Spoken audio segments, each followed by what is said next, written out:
अब तक आपने सुना कि कैसे ख्याली और तुलसी ने अदालती हुक्म के मुताबिक घायल बकरी का मुआयना कराने आए पुलिस के सिपाही जी को सांसत में डाल दिया था। सिपाही जी किसी तरह इन शातिर दिमागों से बचे थे। उसने अपनी मुआयना रिपोर्ट में बकरी के गले पर चोट होने की तस्दीक कर दी थी। अब इसके आगे की दास्तान एपिसोड 13 में सुनिए। शीर्षक है मुकदमा बनाम भैंस।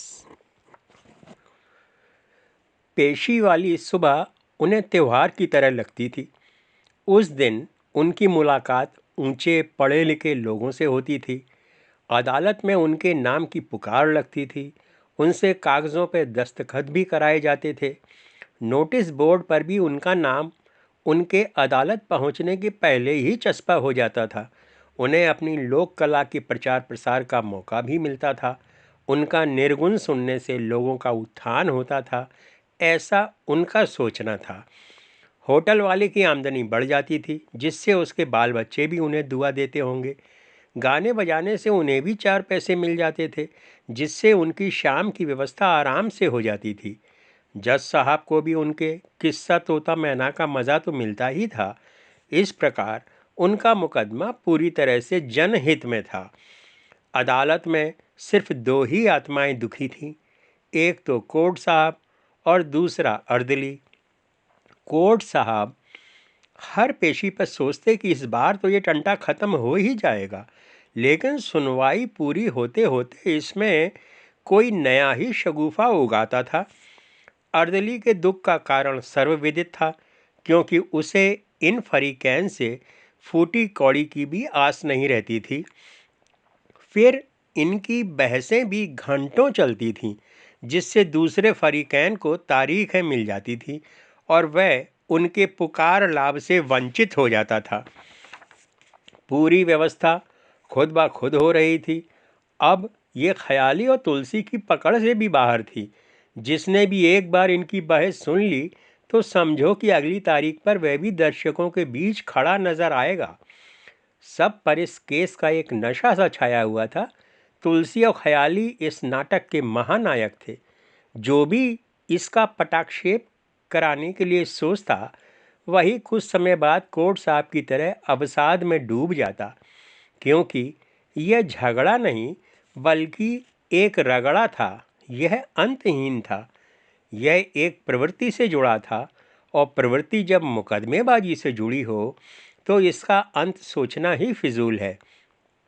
इसे तो जितना भी नोचो, यह उतना ही गाजर घास की तरह बढ़ता जाता है। अदालत के मजमेबाजों का कहना था, मुकदमा लड़ना और भैंस पालना दोनों एक बराबर हैं। बकौल फरीकैन मुकदमे की भैंस के दाने पानी का खर्च मुद्दई उठाता है और इसका गोबर मुलजिम ढोता है। भैंस का जब दूध निकलता है तो इसे पीने के लिए बाकी सभी जीभ लपलपाते हैं। गोरस के शौकीन चाहते हैं कि ये भैंस जिंदा बनी रहे, ताकि उनकी ज़िंदगी में दूध दही की कोई कमी न रहे। अदालतों में धूल चाटती फाइलें और मिसलों के अंबार देखकर अंदाज लग जाता था कि यह तबेला बहुत बड़ा है। इसमें से ज़रूरत के मुताबिक दुधारू भैंसों को निकालकर कुछ तारीखों तक घुमाया चराया जाता है, और जब ये सूख जाती हैं तो इन्हें तबेलों में बंद करके पुनः इनके हरी होने की प्रतीक्षा की जाती है। इस मुकदमे में सारी तो नहीं, लेकिन कुछ बातें अवश्य उलट थीं। यहाँ तुलसी और ख्याली वैसे तो गोबर ढोने वाली पार्टी में थे, लेकिन उन्होंने यहाँ भी गोबर के उपले बनाकर बेचने की कला सीख ली थी। इनके मुकदमे की भैंस इतनी बूढ़ी हो गई थी कि इसके हरी होने की भी अब कोई उम्मीद नहीं थी। मुकदमा चूँकि सरकार बनाम फरीकैन था, अतः कोर्ट साहब भैंस को दाना पानी देने को मजबूर थे। यहाँ मुद्दई दुखी था, लेकिन मुलजमान बारातियों की तरह मज़े में थे। कोर्ट साहब लाख कोशिशों के बाद भी इस भैंस को वापस तबेले में नहीं भेज पा रहे थे। संभवतः तुलसी और ख्याली के भजन भी इसे चिरायु बना रहे थे। कोर्ट साहब हर तारीख पर उम्मीद लेकर आते किंतु फरीकैन को कोई ना कोई ऐसी हरकत सूझ जाती कि उनकी सारी मेहनत पर पानी फिर जाता। फिर पिछली पेशी पर उन्होंने तुलसी की बकरी का थाने के जरिए मुआयना कराने की तजवीज़ तो पेश कर दी थी, लेकिन अंदर ही अंदर उनका मन तुलसी की किसी खुराफात की आशंका से डर रहा था। उनके मुताबिक ये इतना दुष्ट था कि अपनी बकरी को चुटाहिल दिखाने के लिए ये खुद भी उसकी गर्दन पर छुरा फेर सकता था। ये ख्याली और तुलसी की सोची समझी चाल थी, जिसमें कोर्ट साहब और जज साहब दोनों ही फंस गए थे। दाड़िंदे ने तो बकरी को अपना प्रेम निवेदन ठुकराने का दंड दिया था, लेकिन तुलसी ने बड़ी सफाई से इसका सारा दोष ख्याली के सिर मढ़कर सिपाही जी से अपनी बकरी का नजरी मुआयना भी करा दिया था। सिपाही जी भी उस दिन इतना उलझ गए थे कि उन्होंने थाने पहुंचने के पहले ही संकल्प कर लिया था कि इस गांव में अब तभी कदम रखूंगा जब इन दोनों में से किसी एक का कत्ल हो जाएगा। सिपाही जी के अनुसार पूरी दुनिया में इन दोनों से बड़ा झूठा और मक्कार कोई दूसरा न था। बकाउल ख्याली उस दिन तो उन्होंने सिपाही जी की भिन्नी ही उड़ा दी थी। पिछली बार की तरह आज भी सरकार बनाम ख्याली राम पहली पायदान पे था। फरीकैन भी हमेशा की तरह सज धज कर आए थे। वे अपनी सारंगी और ढपली चाय वाले के क्लॉक रूम में जमा कराकर खुर्राट मुकदमेबाजों की तरह कमरा नंबर 3 के बरामदे में हाजिर हो गए। अर्दिली ने आते जाते उन पर एक दो बार नज़र मारी। ख्याली ने उसे देखकर दांत चियारे, लेकिन अर्दिली ने मुंह फेर लिया। ख्याली का विश्वास था कि बंदे को अदालत की सीढ़ियां चढ़ने के पहले ही मान अपमान की सीमा से ऊपर उठ जाना चाहिए, नहीं तो हर पेशी के बाद उसका मन संखिया पीकर सो जाने को करेगा। तुलसी को अर्दली पे बहुत दया आती थी, क्योंकि वे तो यहाँ सिर्फ अपनी तारीख पर आते थे, लेकिन वो गरीब तो उन जैसों और इस माहौल को रोज़ भुगतता था। जज साहब ने ठीक समय पे अदालत में तशरीफ़ रखी। उन्होंने अर्दली को पुकार लगाने का संकेत किया। अर्दली जानता था कि फरीकैन दरवाजे के बाहर ही दाएं बाएं कान लगाए खड़े हैं, लेकिन वह यह भी जानता था कि वे जब तक उसका गला नहीं फड़वा लेंगे तब तक उनके कान पर जूं भी नहीं रेंगेगी। वह बरामदे में आकर बिना दाएं बाएं देखे वाद संख्या 313/1990 सरकार बनाम फरीकैन फला फला हाजिर हों चिल्लाया। ख्याली ठीक उसके पीछे जाकर कान में बोले, भैया काहे गले को तकलीफ दे रहे हो? तुम्हें तो मालूम है ही कि हम पहले से ही यहीं जमे हैं। अर्दली ने उन्हें खा जाने वाली नज़रों से घूरा और वापस चला गया। फरीकैन भी अदालत में अपनी जगह पहुंच गए। अदालत में आज तुलसी के पिछले बयान की सच्चाई का वह सबूत रखा जाना था जिसे इजलास ने जरिए थाना मौके से मंगाया था। कोर्ट साहब अपना कॉलर ठीक कर रहे थे। जज साहब ने उन्हें प्रोसीड का संकेत दिया। कोर्ट साहब ने थाने का सीलबंद लिफाफा जज साहब के सामने पेश किया। पेशकार ने लिफाफा खोलकर मजमून जज साहब की टेबल पर रख दिया। जज साहब इसे पढ़ने लगे। उनके माथे पे बल पड़ गए। फरीकैन उड़ुक चुल्लू की तरह उनका चेहरा देखने लगे। उन्हें शंका हुई कि रिपोर्ट कहीं गलत टाइप की तो नहीं आ गई। वैसे गांव में तो उन्होंने सिपाही जी का पसीना छुटा दिया था, कहीं इसी रंजिश में तो सिपाही ने कोई उलट पलट रिपोर्ट तो नहीं दे दी। ख्याली ने सोच लिया कि अगर उसने कोई गलत रिपोर्ट दे भी दी होगी तो वे भरी अदालत अपनी चंदिया की चोट दिखाकर जज साहब को साफ साफ बोल देंगे कि यह करतूत सिपाही जी ने की है। फिर सबूत में अपनी घरवाली और तुलसी को भी पेश कर देंगे। उनका मन आशंकाओं से भरा था। तुलसी बेखौफ थे, क्योंकि उन्होंने अपनी चुटहल बकरी का मुआयना खुद कराया था।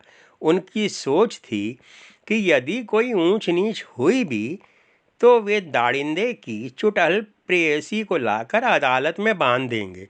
तब तो जज साहब को पूरा यकीन हो ही जाएगा। दोनों मनी मन खुद को तसल्ली देने में लगे थे। कोर्ट साहब को भी नहीं पता था कि रिपोर्ट में क्या लिख कर आया है। वे भी सवालिया नज़रों से जज साहब को ताक रहे थे। जज साहब उन्हें रिपोर्ट देकर बोले, इसे ज़ोर से पढ़कर अदालत को सुनाया जाए। कोर्ट साहब शुरू हुए। इमरोज़ा तारीख 17 महीना 7 साल 2001 थाना हाजा अंतर्गत आबादी ग्राम सुंदरपुर में जाकर सिपाही नौरंगी लाल ने बाहुकुम इजलास मौके पर फरीक तुलसीराम वल्द लक्ष्मीदत्त साकिन पता उपरोक्त की बकरी एक जवान जिस्म रंग काला सींग मुड़े हुए की गर्दन पर जरबात पुराने एक दिन खुद आंखों से देखकर तस्दीक किए और बाद जांच रवाना शुदा इमरोज़ा थाना हाजा पर रपट वापसी बाद दस्तखती खुद दर्ज कराया कि फरीकैन के बीच रंजिश पेशतर पाई गई। मौके पर हालात संगीन होने से इनकार नहीं किया जा सकता। सरे दस्त खून खराबे का अंदेशा नहीं, नज़र रखी जा रही है। हस्ताक्षर मोहर थाना इस्लामपुरा। थाने की रिपोर्ट अदालत में मौजूद सभी लोगों के सिर के ऊपर से निकल गई। जज साहब खुद अंग्रेज़ी स्कूलों में पढ़े थे।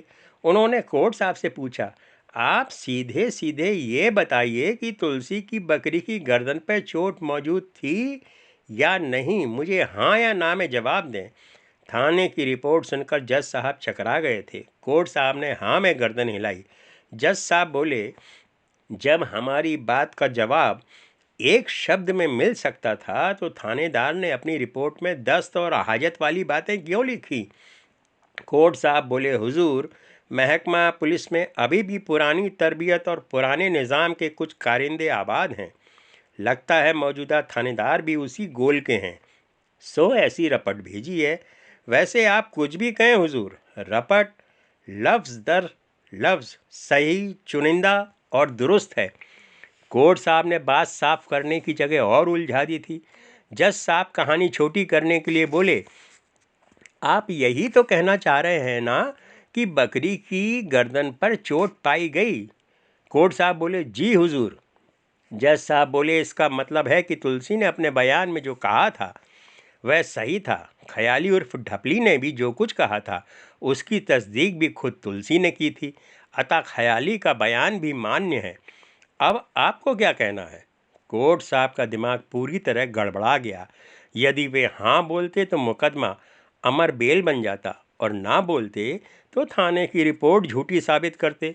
फिलहाल इस मुसीबत को टालने के लिए उन्होंने पुराना ब्रह्मास्त्र चलाया और बोले, हुजूर, इस केस में कुछ नए वाक़यात शामिल हो गए हैं, इसलिए मेरी अदालत से दरख्वास्त है कि केस का खाका नए सिरे से बनाने के लिए 10-15 दिनों की मोहलत दे दी जाए। जज साहब ने खुशी खुशी मोहलत दे दी, क्योंकि आज उनके दिमाग में भी केस की पुरानी तस्वीर उड़ गई थी। फरीकैन उनके सामने दूध के धुले देवदूतों की तरह खड़े आंखें चमका रहे थे। उनके बीच रंजिश तो पेशतर थी, लेकिन एक दूसरे के लिए जज्बा भी गजब का था। वे अपने दुश्मन को काले सांप से बचाने को तो तैयार थे, लेकिन खुद उसका गला काटने से भी परहेज नहीं था। जज साहब को भी लगा कि यह मामला उतना सीधा नहीं है जितना कि वे समझ रहे थे। अर्दली फरीकैन के चेहरों पर थिरक रही मुस्कान और इजलास की परेशानी देखकर कुढ़ रहा था। उसे पूरा भरोसा हो गया था कि यह मुकदमा अब किसी फरीक की मौत होने पर ही ख़त्म होगा। जज साहब ने 15 दिन बाद की तारीख लगा दी। फरीकैन को आज बोलने का मौका नहीं मिला था, क्योंकि थाने की एक रिपोर्ट ने ही सबकी भिन्नी उड़ा दी थी। थाना रिपोर्ट के खुलासे के बाद तुलसी को पूरा यकीन था कि कोर्ट साहब की बात झूठी निकलने पर अब जज साहब कम से कम उन्हें कान पकड़कर उठक बैठक तो लगवा ही देंगे, लेकिन उनकी यह इच्छा पूरी नहीं हुई। हुक्म सुनकर ख्याली और तुलसी मुस्कुराए। वजह साफ थी, क्योंकि इजलास ने फ़िलहाल उनके मुकदमे को 15 दिन की ज़िंदगी दे दी थी। वे बाहर आकर चाय के होटल पर जम गए। होटल वाला उन्हें देखकर खिल गया। उधर जज साहब ने कोर्ट साहब को अपने चेम्बर में बुला लिया। कोर्ट साहब अब जज साहब को थाने की रिपोर्ट का अनुवाद करके इसके मायने समझा रहे थे। ज्यों-ज्यों जज साहब को रिपोर्ट के मायने समझ में आ रहे थे, त्यों-त्यों उनकी आंखें हैरत से फैलती जा रही थीं। जज साहब भी रपट लेखक के मुरीद हो गए। ख्याली और तुलसी होटल पहुंचकर अपना खाना भकोसने लगे। इजलास में बहस लंबी हो या छोटी, उन्हें इसके तुरंत बाद भूख लगने लगती थी। थोड़ी देर बाद होटल में जब आवाजाही बढ़ गई तो उन्होंने अपना रंगारंग कार्यक्रम देकर लोगों से वाई वाई और पैसे बटोरे। होटल वाले को जब पता लगा कि उनकी अगली तारीख 15 दिन बाद की लगी है तो उसका चेहरा लटक गया। जाहिर था कि अगले 15 दिनों तक उसका होटल ख्याली एन तुलसी के ऑर्केस्ट्रा से वंचित रहने वाला था। इसका सीधा असर उसकी आमदनी पे पड़ता। अतः उसने भी इन्हें ऑफर दिया, हफ्ते में अगर 2 दिन हमारे होटल पर आ जाओगे तो हम तुम्हें आने जाने का खर्चा और दिन का फ्री चाय पानी देंगे। तुम्हें बस लंच टाइम में होटल पर थोड़ी रौनक रखनी पड़ेगी। लोगों की बख्शीश भी तुम्हारी ही होगी। दोनों ने आंखों ही आंखों में एक दूसरे से कुछ कहा। फिर तुलसी बोले, आजकल तो वैसे ही देवी जागरण के बुलौओं से फुर्सत नहीं मिलती। अगर किसी दिन टाइम मिला तो ज़रूर पधारेंगे, नहीं तो अगली तारीख पर भेंट होगी। उन्होंने होटल वाले को अटका के रखा था, जबकि हकीकत यह थी कि उसका ऑफ़र सुनकर उन्हें मुंह मांगी मुराद मिल गई थी, लेकिन वे भी पुराने घाक थे। इसके बाद उन्होंने गांव के लिए रवानगी डाल दी। शाम होते होते वे दारू की बोतल और चखने सहित अपनी साधना शिला पर पहुंच गए।